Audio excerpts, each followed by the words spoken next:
Anteriormente era conocido como español, actualmente se cambió el nombre y es conocido como lengua materna. La lengua materna abarca lectura y escritura, que es el proceso inicial en la educación preescolar y la educación primaria.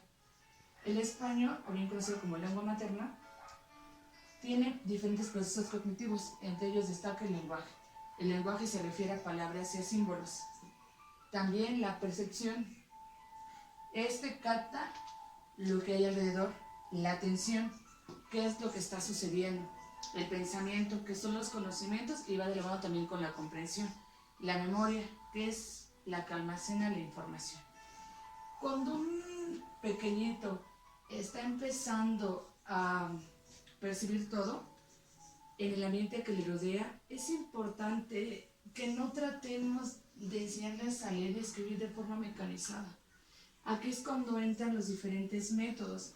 El día de hoy se van a hacer mención a dos de ellos, sin embargo en la clase virtual los vamos a analizar de forma específica para aclarar las posibles dudas que ustedes pueden llegar a tener.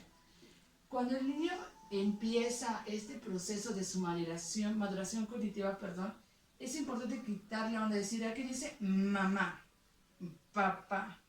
Lo que se recomienda actualmente es que enseñemos al pequeñito a leer frases completas. Por ejemplo, cuando vamos en la calle, decirle, aquí dice tienda, aquí dice Coca-Cola.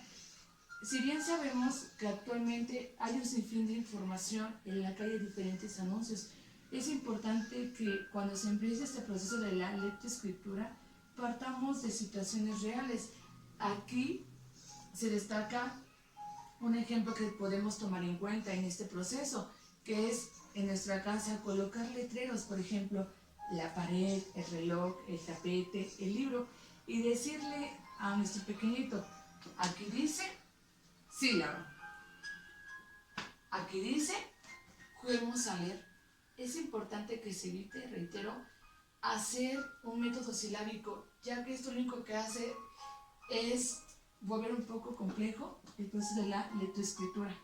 Es importante hacer mención que el proceso de alfabetización se toman en cuenta diferentes consideraciones, entre ellos destacan las grafías, que son los trazos que el alumno empieza a trazar. Esto lo hacemos mucho a nivel preescolar, cuando el alumno empieza a escribir su nombre, cuando empieza a trazar un círculo, un rectángulo, un triángulo.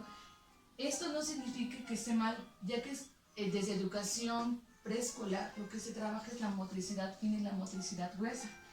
También el presilábico, que es el valor de la letra. La escritura silábica, que tiene que ver con el sonido y la letra.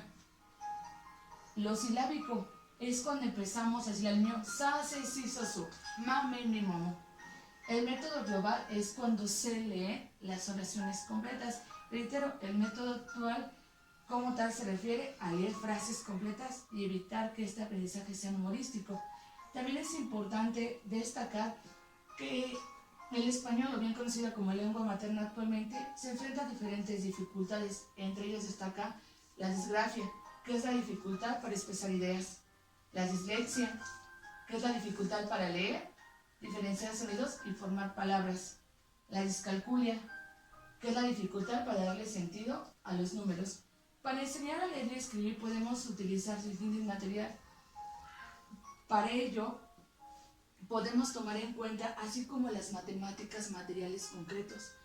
El que actualmente haya problemas en las matemáticas tiene que ver porque no hay una buena comprensión lectora. Si el alumno tiene una buena comprensión lectora, va a poder resolver los diferentes problemas matemáticos. Esto va a hacer que el aprendizaje sea complejo, sino simplemente hacer el aprendizaje más fácil.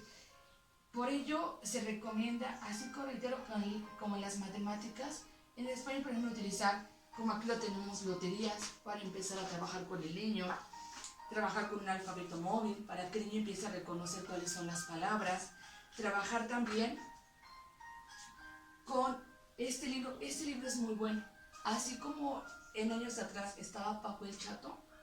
Actualmente ese es un libro de Juguemos a Leer. En el mismo se contiene ejercicios donde el alumno va a ir desarrollando su proceso cognitivo de la lectoescritura. Se parte primero de las vocales. partiendo vocal, por ejemplo, A, y viene la imagen, ambulancia, y de iglú. Posteriormente se le empiezan al niño,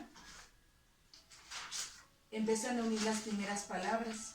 Se va trabajando, así como las matemáticas, de lo más sencillo a lo más complejo. No porque un niño llegue a segundo grado sin saber leer, significa que no lo sepa hacer. Simplemente que cada proceso de maduración del niño es diferente y cada niño aprende de diferente manera.